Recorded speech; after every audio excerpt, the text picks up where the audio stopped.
ہے، وہاں پہ طالبان کی حکومت بن جاتی ہے، تو کیا جو وہاں پہ جو پولیٹیکل فورسز ہے، دوسرے پولیٹیکل فورسز چلے میں کہوں گا، کیا وہ خاموش بیٹھیں گے؟ کیا رکھتے ہوئے ہم پہ ملبہ آ رہا ہے اس کا، ہم پہ پاکستان کو ایزی ٹارگٹ وہ سمجھتے ہیں اور اس کا ایک بیک گراؤنڈ ہے بھی۔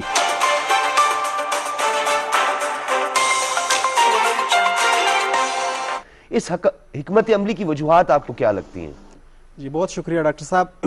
ٹھیک ہے، طالبان کی جتنی بھی آگے بڑھ رہے ہیں، ان کی جو ہم بقول ہمارے کے کامیابی کے جھنڈے گاڑ رہے ہیں، لیکن ہم نے پاکستان کا کیا رول ہونا چاہیے؟ ہمیں اس بات یہ بات بڑی اہم ہے، بالکل، کہ ہمارا اس میں ٹھیک ہے طالبان کا چین کے ساتھ ان کے تعلقات ہیں، یا روس کے ساتھ یا امریکہ کے ساتھ جتنی بھی اس کی بات چیت ابھی ہو رہی ہے، ملا برادر ابھی چین میں موجود ہے، وانگ یی جو وزیر خارجہ ہے ان کے ساتھ ملاقات ہوئی ہے، اور بہت سارا اس میں بھی بڑی باتیں ہو رہی ہے کہ چین کو کیا ضرورت پڑی کہ اس کو طالبان ہی سٹیک ہولڈر افغانستان میں نظر آ رہے ہیں۔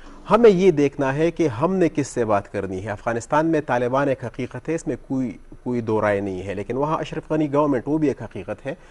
ہم کو کس کے ساتھ ہم نے بات کرنی ہے، کیونکہ کل کو اگر کابل بالکل ٹاپل ہو جاتا ہے، وہاں پہ طالبان کی حکومت بن جاتی ہے، تو کیا جو وہاں پہ جو پولیٹیکل فورسز ہے، دوسرے پولیٹیکل فورسز چلے میں کہوں گا، کیا وہ خاموش بیٹھیں گے؟ کیا وہ پاکستان کے کردار پر انگلیاں نہیں اٹھائیں گے یا پاکستان کو مورد الزام نہیں ٹھہرائیں گے؟ کیونکہ پاکستان تو بدقسمتی سے آلریڈی ایک سافٹ ٹارگٹ ہے خطے میں، جہاں بھی کوئی کوتاہی ہوتی ہے، جہاں بھی کہیں پر ملبہ پاکستان پہ ڈالنے کی، اور ہماری لیکن مبارک صاحب پاکستان نے تو وضاحت کر دی ہے اس کی کہ ہم کابل پر قبضہ بھی نہیں قبول کریں گے، اور ہم وہاں پر کسی دڑے کی کوئی حمایت نہیں کرتے۔ یہ افغانیوں کا کام ہے، افغانی ہی اپنے مسئلے کا حل نکالے، اور ہم اثر و رسوخ بھی نہیں رکھتے طالبان پہ۔ دیکھتا کہنے میں بیانات کی حد تک ٹھیک ہے، لیکن حقائق کو مد نظر رکھتے ہوئے ہم پہ ملبہ آ رہا ہے اس کا، ہم پہ الزام تراشیاں ہو رہی ہیں۔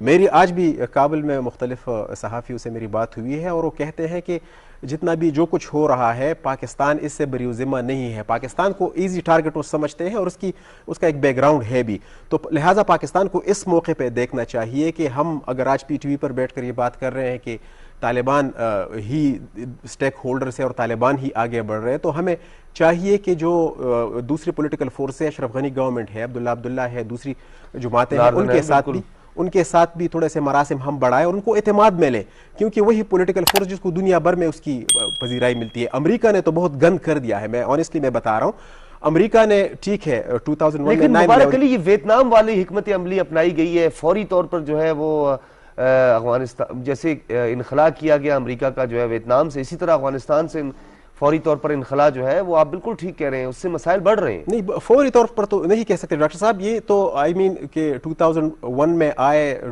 سال 2 سال میں اس نے ہولڈ کیا، پھر اس نے کلیئرنس کر دی، پھر اس میں حکومتیں وہاں پر بنی، تو اتنا ٹائم اس کو لگا ہے۔ لیکن سب سے بڑی جو غلطی ہوئی ہے امریکہ سے، اس نے اداروں کو بنانے کی بجائے، مطلب ایک انسٹیٹیوشنز کھڑی کرتے، ایک فوج 20 سال بہت کافی تھے، 20 سال اور more than $1 ٹریلین، یہ بہت بڑے وسائل ہیں۔ ایک فوج جو نہیں بنا سکے جو آج مٹھی بھر طالبان کے سامنے کھڑے ہوں، یا پھر اپنے بڑے شہروں کو بچا سکے ان طاقتوں سے جس کو دنیا دہشت گرد کہتی ہے۔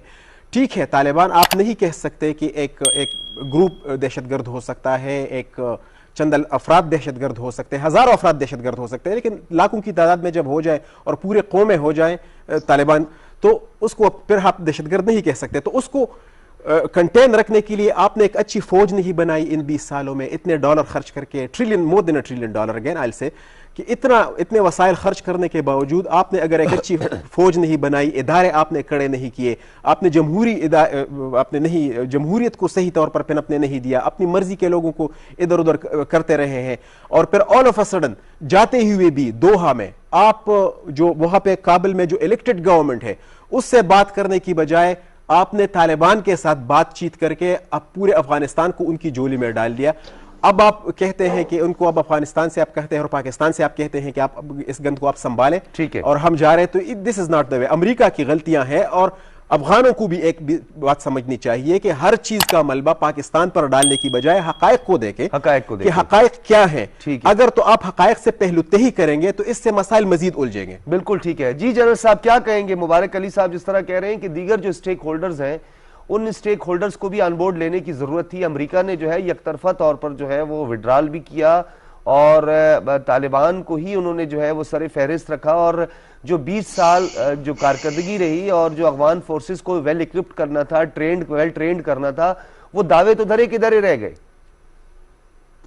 ٹھیک ہے، تو میں نے پہلے ہی کہا تھا کہ امریکہ نے جب اشرف غنی گورنمنٹ کو دعا پہ ٹیبل پہ نہیں بٹھایا تو بڑا واضح تھا کہ امریکن کر کیا رہے ہیں. دیکھیے، ہمیں شاید یہ غلط فہمی ہو کہ امریکہ اس خطے میں یا افغانستان میں امن کوشش کر رہا ہے. نو، امریکہ کی مقصد نہیں ہے. امریکہ کی جب تک کھوڑ کر سکتا تھا اس نے کوشش کی ہے، اس خطے کو ڈی اسٹیبلائز رکھا ہے. امریکہ نے اگر وہاں پہ انسٹیٹیوشن نہیں بنائی، وہاں پہ صحیح طریقے سے کام نہیں کیا، تو امریکہ نے جان بوجھ کر یہ نہیں کیا. یہ نہیں کہ ان کو پتہ نہیں تھا اس کا. میں خود آپ کو اس بات کو بتانا چاہتا ہوں کہ امریکنز کو میں اپنا ذاتی آپ سے تجربہ بتا رہا ہوں کہ ان کو سمجھایا گیا تھا کہ جو آپ کوشش کر رہے ہیں، جس طرز حکومت کی آپ لانے کی کوشش کر رہے ہیں، یہ وہاں کا ڈی این اے نہیں ہے افغانستان کا. افغانستان کو افغانستان کے حالات کے مطابق ان لوگوں سے مل کے آپ کو بات کر کے حل کرنا پڑے گا. لیکن ان کی کوشش یہ تھی کہ اس خطہ ڈی اسٹیبلائز رہے، اور اب بھی جو ان کی کوشش ہے وہ یہی ہے کہ پاکستان اور افغانستان یہ جغرافیائی طور پر اگر آپ اس ایک خطے پر لیں تو اس کو وہ ڈی اسٹیبلائز رکھنا چاہتے ہیں.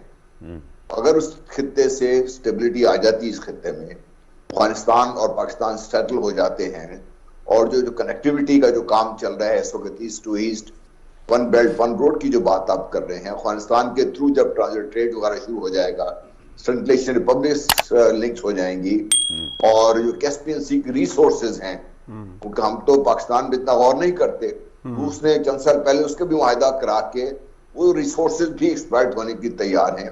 وہ ریسورسز جو وہاں سے نکل کے آنا شروع ہو جائیں گی تو امریکہ تو اس خطے سے بالکل ختم ہو جائے گا. اس خطے جب ختم ہوگا تو امریکن کا آپ دیکھیں اوور آل کیا بنے گا اس کا. امریکہ ایک تو number one is that is a power on the decline, it will take some time, لیکن امریکنز کو یہاں پہ جو بڑی غلطی کر کے انہوں نے جو کچھ کیا، اب اس کا خمیازہ ان کو بھگتنا پڑے گا. چین، روس، پاکستان، ایران، یہ چاروں ملکوں کی انتہائی کوشش ہے کہ افغانستان میں امن ہو. اور میں بھی جو پہلے آپ کی سوال کے جواب میں نے عرض کی تھی کہ طالبان بھی مونوپلی آف پاور نہیں چاہتے، نہ وہ کرنا چاہتے ہیں، کیونکہ ان کا بھی بہت تخت تجربہ ہے. جب 96 میں انہوں نے کوشش کی تو کتنا خون خرابہ ہوا تھا. اب وہ بھی جنگ کے حق میں نہیں ہے، افغان عوام بھی جنگ کے حق میں نہیں ہے. یہ چند عناصر جن کی ہم بات کر رہے ہیں جو ہر دفعہ پاکستان میں ملبہ پھینکیں گے، پاکستان میں ملبہ پھینکتا رہے گا. اگر ہم نے صرف اس بات کی پرواہ کر کے اپنی جو پالیسی بنانی ہے تو پالیسی غلط ہوگی. تو جنرل صاحب اس کا تو ایک پس منظر بھی ہے نا افغانستان میں امن ہو. جی، اس کے ایک پس منظر بھی تو ہے. 2004 میں امریکی حمایت پر جو ہے یہ حکومت بنی تھی، اور آج تک جو ہے وہی تسلسل جاری ہے. افغانیوں نے بھی اس کو دل سے تسلیم تو نہیں کیا، یہ نہیں کہہ سکتے کہ سب نے، لیکن بہت بڑا دھڑا ایسا تھا افغانستان میں جنہوں نے ان کو تسلیم نہیں کیا دل سے. ان پر تو مسلط کی ہوئی حکومت تھی، اور یہ افغانستان کے اندر آیا دن ہم سنتے تھے. تو یہی تو میں آپ سے عرض کر رہا ہوں، یہ کہ اب یہ وہ طبقہ آہستہ آہستہ مائنورٹی میں آپ سب کھل کے سامنے آ رہا ہے. یہ ملبہ پاکستان پہ گرتا رہے گا. اگر ہم نے اس بات پر اپنی پالیسی بنانی ہے تو ہماری پالیسی کبھی ٹھیک نہیں ہو سکتی. ہم نے افغانستان میں امن چاہیے. افغانستان میں جو سٹیک ہولڈرز ہیں مین، وہ ایک ٹیبل پہ بیٹھ کے فیصلہ کریں، اور جو بھی فیصلہ کریں گے پاکستان ڈیفینیٹلی اس میں اس کو قبول کرے گا.